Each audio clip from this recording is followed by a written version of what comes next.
قوة الا باللہ العلی العظیم اعوذ باللہ من الشیطان الرجیم بسم اللہ الرحمن الرحیم الحمدللہ رب العالمین والصلاة والسلام علی اشرف الانبیاء والمرسلین وخاتم النبیین اما بعد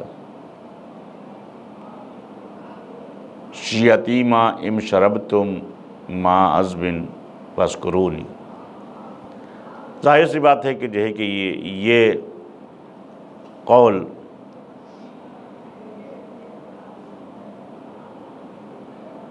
امام حسین علیہ السلام سے منسوب ہے کہ میرے شیعوں سے کہنا کہ جو ہے کہ جب تم ٹھنڈا پانی پینا تو میری بھوک و پیاس کو یاد کر لینا، روزہ ہمیں اس بات کی بھی کی طرف غور و فکر کرنے کی ترغیب دیتا ہے۔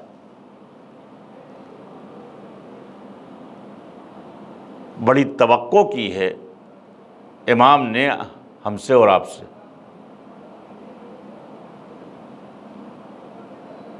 پیاس کا مطلب یہ نہیں ہے کہ جو ہے کہ معلوم ہوا کہ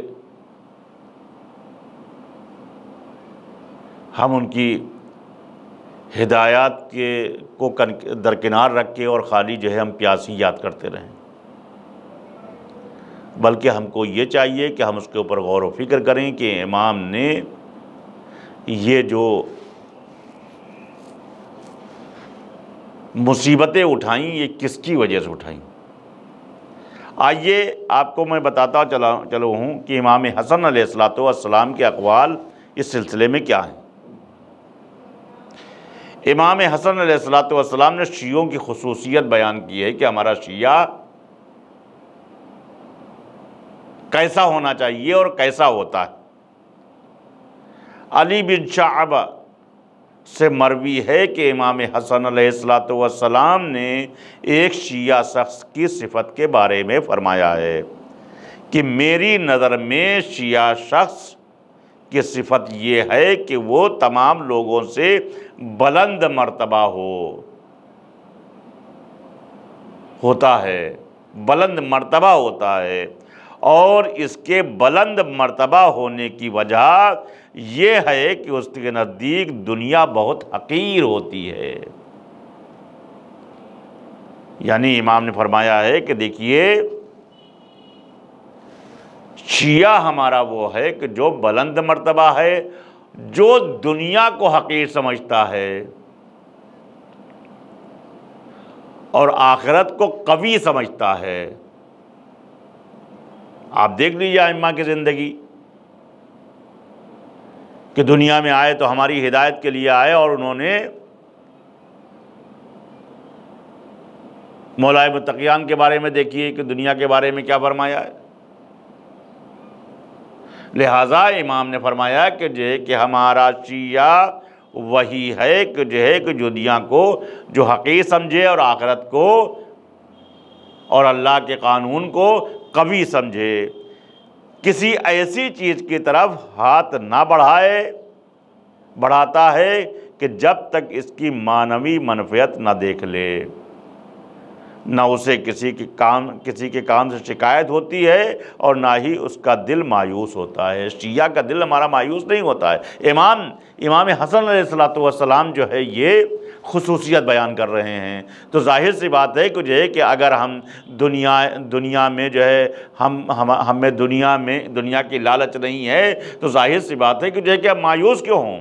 ہمارے لیے نعمات ہیں، قرآن ہمارے لیے نعمت ہے، ائمہ اطہار ہمارے لیے نعمت ہیں۔ امام نے فرمایا کہ ہمارا شیعہ کبھی مایوس نہیں ہوتا۔ کیوں مایوس ہوگا؟ اس لیے کہ اگر ہم ائمہ کے بتائے ہوئے راستے کو اختیار کریں گے تو ظاہر سی بات ہے کہ ہماری دنیا اور آخرت دونوں ہی بہترین ہوگی۔ نہ ہم آخرت میں جا کے مایوس ہوں گے، نہ ہی ہم دنیا میں ہم کو وہ مایوسی نصیب ہوگی۔ بیشتر اوقات خاموشی میں گزارتا اور جب لب کشائی کرتا ہے تو ایک شخص سے ہر ایک سے خوبصورت الفاظ میں بات کرتا ہے۔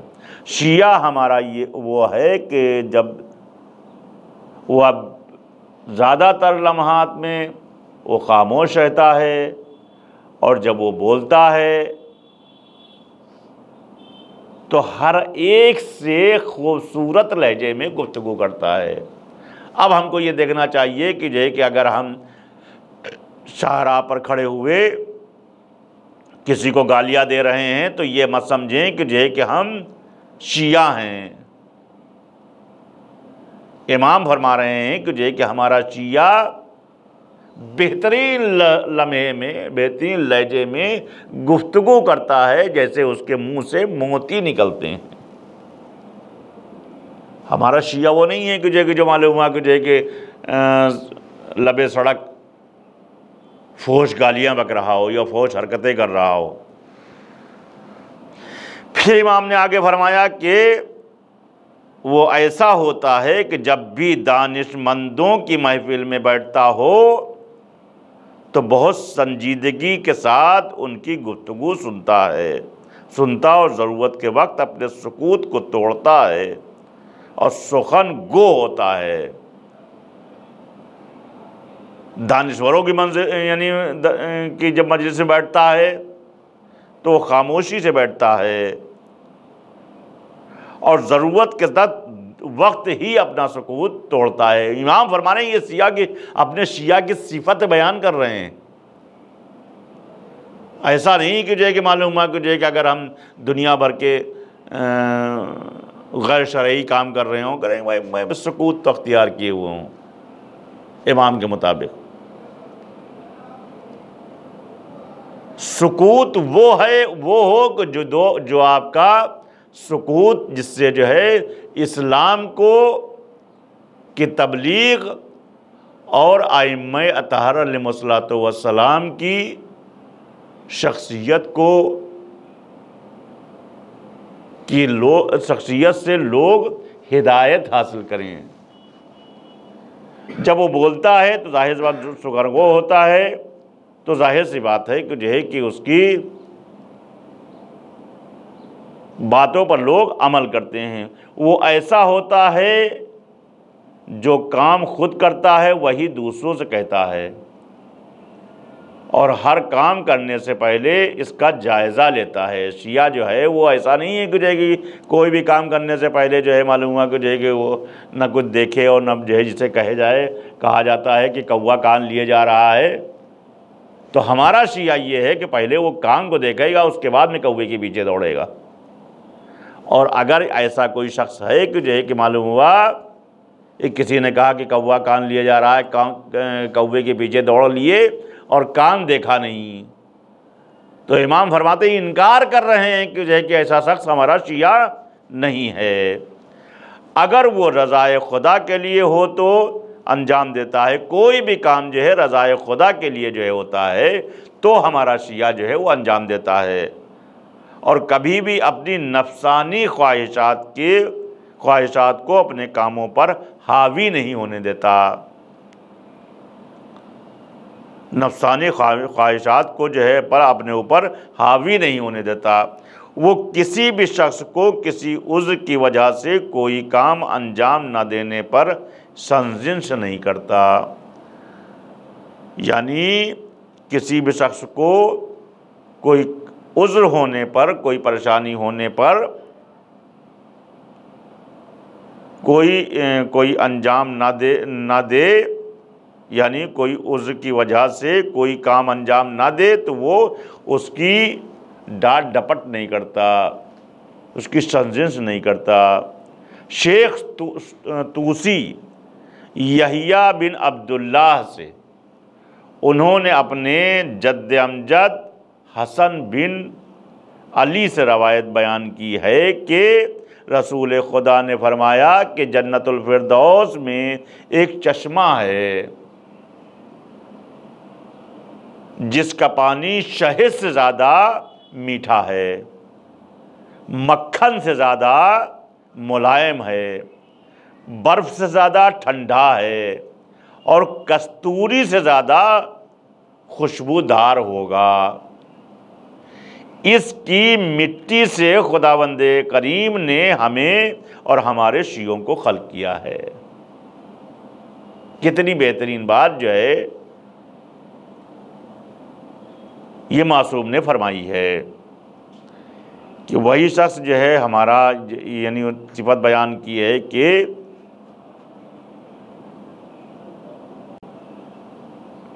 جس کا پانی شہد سے زیادہ میٹھا ہوتا ہے، مکھن سے زیادہ ملائم ہوتا ہے، برف سے زیادہ ٹھنڈا ہوتا ہے، اور کستوری سے زیادہ خوشبودار ہوگا، یعنی قیامت میں اس کی مٹی سے خداوند عالم نے ہمیں اور ہمارے شیعوں کو خلق فرمایا ہے۔ ہمارا مقام ایسا نہیں ہے کہ معلوم ہوا کہ ہم مایوس ہوں اور ہم جو ہے وہ کہ صاحب جو ہے ہمارا کیا ہوگا۔ اگر ہم حقیقی شیعہ ہیں، امام کے چاہنے والے ہیں، تو ظاہر سی بات ہے کہ ہم کو مایوس نہیں ہونا چاہیے۔ مایوسی کفر ہے، بلکہ ہمیں سینہ تان کے بات کرنا چاہیے کہ جو ہے کہ ہمارے ائمہ نے ہماری بخشش کی سند لی ہے۔ لیکن پھر وہی میں کہتا ہوں کہ جو ہے کہ ہم اپنے ائمہ کی خوشنودی کے مطابق زندگی گزاریں کہ جس سے وہ خوش ہوں۔ جس کی اس مٹی سے تخلیق نہیں ہوئی ہے وہ نہ ہمارا اور نہ ہی ہمارے شیعوں میں سے ہے۔ جس کی اس مٹی سے جو درجہ بالا رسول اکرم صلی اللہ علیہ وسلم کے قول کے مطابق جو ہے جو بیان کیا گیا ہے، جس کی اس مٹی سے خلقت نہیں ہوئی ہے، نہ وہ ہمارا ہے نہ ہمارا شیعہ ہے۔ یہ وہی معاہدہ ہے جو اللہ تعالیٰ نے علی ابن ابی طالب علیہ السلام کی ولایت کا لیا ہے۔ عبید جو اس روایت کو راویوں میں سے ایک ہے، وہ بیان کرتا ہے کہ میں نے اس روایت کو حضرت محمد بن علی بن حسین بن علی کی خدمت اقدس میں عرض کیا۔ آپ نے فرمایا کہ ہاں، یحییٰ عبداللہ جو روایت نقل کی گئی ہے یہ سچی ہے، اور ایسے ہی میرے دادا نے نبی اکرم سے میرے لیے نقل کی ہے۔ تو ظاہر ہے کہ جو ہے کہ ہم کو چاہیے کہ جو ہے کہ ہم ائمہ کے بتائے ہوئے راستے کو اختیار کریں، تو ہی ہماری نجات ہے۔ اب آئیے امام نے مومن کی صفات کیا بیان کی ہے۔ شیخ کلینی ابو ابن اسبات کے ذریعے سے امام صادق علیہ السلام سے نقل کرتے ہیں کہ حسن بن علی نے عبداللہ ابن جعفر سے ملاقات کی اور فرمایا کہ عبداللہ، یہ کیسے ممکن ہے کہ ایک شخص مومن ہو اور وہ اپنی تقدیر اور قسمت پر ناراض ہو۔ مومن کبھی اپنی تقدیر اور اپنی قسمت پر ناراض نہیں ہوتا ہے، بلکہ اللہ ہر وقت جو ہے وہ اللہ کا شکر ادا کرتا ہے، ہر نعمت پر اللہ کا شکر ادا کرتا ہے۔ مومن کا کام صرف یہ ہوتا ہے کہ ہمارے عمل سے خداوند عالم راضی ہو جائے۔ اب دیکھیے، کبھی کبھی جو ہے بہت ہی زیادہ افسوس ہوتا ہے کہ معلوم ہے کہ اگر 2 غریبوں کو میں نے جو ہے راشن دے دیا رمضان میں، مثلا ہمیں حکم بھی ہے کہ جو ہے کہ ہمسایوں کو اور جو لوگ قابل استطاعت نہیں ہیں ان کی مدد کیجیے۔ اب صاحب وہ جو ہے ہم اس کی تشہیر کے لیے پیپر میں نام دے دیتے ہیں، میڈیا میں اجاگر کر دیتے ہیں کہ فلاں صاحب یعنی اتنے جو ہے وہ راشن کے کٹے باٹے، تو یہی عمل اگر ہم رضائے الہی کے لیے کریں، امام کی زندگی کو سامنے رکھتے ہوئے یہ عمل انجام دیں، تو ظاہر سی بات ہے کہ ہم کو یہ ہمارے لیے آخرت کا سودا ہوگا۔ کیسے؟ امام سید سجاد علیہ السلام کی جب شہادت ہوئی تو جب غسل دیا جا رہا تھا تو ان کے پیٹھ پر ڈھٹے تھے، یا امام حسین علیہ السلام کے بارے میں بھی ملتا ہے کہ ان کے پیٹھ پر ڈھٹے تھے۔ لوگوں نے پوچھا کہ ڈھٹے کیسے؟ تو کہا کہ وہ ڈھٹے ہیں کہ امام رات کی تاریکی میں اپنی پشت پر جو ہے وہ ان غربا کے لیے جو ہے وہ بوریاں لے کے جاتے تھے اور ان کے لیے ساز و سامان لے کے جاتے تھے، اور رات کی تاریکی میں جا کے جو ہے وہ دق الباب کر کے وہ دیتے تھے۔ پوری رات یہ امام کا کام تھا۔ کیوں؟ اب صاحب جو ہے وہ ایسے لوگ تشہیر کرنے والے یہ کہیں کہ صاحب جو ہے وہ صاحب جو ہے ہم دے رہے ہیں، ایسے نہیں ہے اور یہ ہے اور وہ ہے۔ دیکھیے، اگر آپ مدد کر رہے ہیں تو آپ یہ سمجھ لیجئے کہ آپ جب چھپا کے دیں گے تو لینے والا جو مستحق ہوگا، جو باہر جو ہے وہ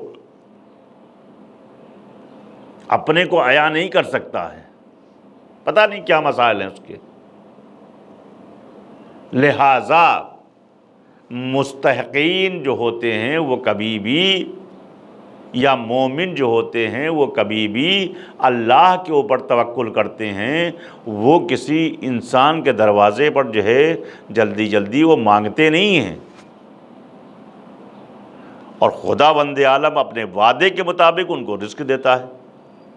تو ظاہر سی بات ہے ایسے ہی کریم جو ہے ان کے اوپر نافذ کر دیتا ہے، اور وہی سیرت، اصل سیرت ائمہ ہے کہ ہم بجائے تشہیر کے کوئی بھی عمل یعنی اس کی تشہیر نہ کریں، بلکہ جو کچھ بھی عمل ہم کریں وہ صرف ہم اس لیے کریں کہ ہم صرف میں جانوں اور میرا اللہ جانے۔ اور اگر میری نیت ایسی ہے کہ صاحب دنیا جان کے مجھے شاباش کہے کہ صاحب مولانا شہباز صاحب نے جو ہے وہ مولانا دلدار علی فاؤنڈیشن کے ذریعے سے اتنی زیادہ جو ہے وہ خدمت کر رہے ہیں، صاحب ہر طرف سے ایوارڈ مل رہے ہیں اور ایئر مل رہے ہیں اور وہ مل رہے ہیں، تو یہ عمل ہمارا خدا کے لیے نہیں ہے، واللہ یہ خدا کے لیے نہیں ہے۔ اگر ہماری ذرہ برابر بھی نیت ایسی ہے کہ دنیا والے ہمیں اس کے اوپر ایوارڈ دیں، تو واللہ یہ جو ہے ہمارا عمل اللہ کے لیے نہیں ہے، بلکہ ہمیں جو کچھ بھی کرنا چاہیے وہ چھپ کے کرنا چاہیے، برابر والے کو پتہ نہ ہو۔ تمام واقعات ایسے ملتے ہیں، یہ کسی کو پتہ نہیں ہوتا ہے۔ آج ہم جو ہے اپنی تشہیر کے چکر میں پڑے ہوئے ہیں کہ صاحب جو ہے ہماری دنیا جو ہے ہمیں یہ کہے کہ صاحب جو ہے، تو پھر جو ہے وہ جب دنیا کے لیے دکھانے کے لیے جو ہے آپ نے سب کچھ دیا، یعنی جو ہے خوشنودی کے لیے، نیتاؤں کی خوشنودی کے لیے، تو نیتاؤں ہی سے پھر جو ہے وہ اس کا جو ہے مرنے کے بعد ثواب، اس کا انعام بھی لے لیجئے۔ اللہ سے کیا ضرورت ہے؟ اگر اللہ کے لیے کوئی عمل کریں گے تو اللہ اس کا انعام دے گا نا۔ جس نیتا کی خوشنودی کے لیے جو ہے یعنی جو ہے وہ کوئی عمل کیا ہے، تو وہ نیتا جو ہے اس کا انعام دے۔ بہرحال مومن جو ہے وہ اپنی قسمت کے اوپر کبھی ناراض نہیں ہوتا ہے۔ یہ کیسے ممکن ہے کہ مومن شخص خود کو حقیر جانے؟ مومن اپنے کو حقیر نہیں مان سکتا ہے۔ خداوند متعال نے اسے اس چیز سے خارج کیا ہے، اور حاکمیت اس کی ہے، اور حکمت جو ہے اور حاکمیت جو ہے وہ اس کی ہے۔ اس کو جو ہے وہ حقیر نہیں ہے مومن۔ اللہ ہر وقت اس کی جو ہے وہ نگرانی رکھنے والا ہے، کوئی بھی مشکلات ہیں تو اس کو حل کرنے والا ہے۔ میری نظر میں ایسے سخت کے دل میں خدا کی خوشنودی اور رضامندی کے سوا کچھ اور نہ ہو۔ ظاہر ہے کہ خداوند عالم نے اس چیز سے خارج کیا ہے، حاکمیت جب اس کے جو ہے اس کو دے دی ہے۔ تو امام فرماتے ہیں کہ میری نظر میں ایسا شخص ہے جس کے دل میں خدا کی خوشنودی اور رضامندی کے سوا کچھ نہ ہو، وہ جو بھی دعائے بارگاہ الہی میں مانگے گا خدا بند عالم اس کی قبول فرمائے گا۔ ظاہر ہے کہ جو مومن ہوتا ہے تو اس کو دنیا کی پرواہ نہیں ہوتی ہے، یا دنیا والوں کی خوشنودی کے لیے کوئی عمل نہیں کرتا ہے۔ وہ جو بھی عمل کرتا ہے وہ پروردگار کی خوشنودی کے لیے کرتا ہے۔ تو ظاہر ہے کہ ایسا شخص جب بارگاہ الہیہ میں دعا کرتا ہے تو اس کی دعا خداوند عالم قبول کرتا ہے۔ ایسے اشخاص کی ہی دعا قبول ہوتی ہے۔ آج صاحب ہمیں الزام لگا دیتے ہیں کہ صاحب ہماری دعائیں اللہ نہیں قبول کرتا ہے، تو یہ کہنا کفر ہے۔ یہ اسی طریقے سے ہے جیسے کہ مثال دی جاتی ہے کہ چھلنی میں دودھ دو رہے ہیں اور کرم کو لاگ دے رہے ہیں، کہ صاحب جب اپنی زبان کو ایسا بنا تو لو پہلے کہ خداوند عالم تمہاری دعائیں قبول کرے۔ ہم غیبتوں سے اگر جو ہے اپنی دعائیں قبول کرانا ہے بارگاہ الہیہ میں تو غیبتوں سے دور رہنا ہے، فحش حرکتوں سے دور رہنا ہے۔ ہم اپنی زبان پر کلام الہی کا ورد ہمیں کرنا ہے، کہ بار بار ہمیں کلام الہی جو ہے ائمہ کی اقوال ادعیہ، تو مومن جو ہے کبھی پریشان نہیں ہوتا ہے۔ مومن کی دعائیں جو ہے وہ رد نہیں ہوتی ہیں، اللہ رد نہیں کرتا ہے۔ اور اگر ہماری دعائیں کہیں نہ کہیں ہم مانگ رہے ہیں اور جو ہے ہماری دعائیں رد ہو رہی ہیں تو بارگاہ الہیہ میں ہم گڑ گڑا کر اس کی اپنے دعاؤں کی اپنے گناہوں کی مغفرت کریں اور اس کی بارگاہ میں دعا مانگیں۔ اس لیے کہ دعا ہماری جبھی قبول نہیں ہو رہی ہے کہ جب ہم نے ایسا کوئی کام کر دیا ہے کہ جس کے ذریعے سے ہماری زبان کی تاثیر ختم ہو چکی ہے۔ وآخر دعوانا ان الحمد للہ رب العالمین۔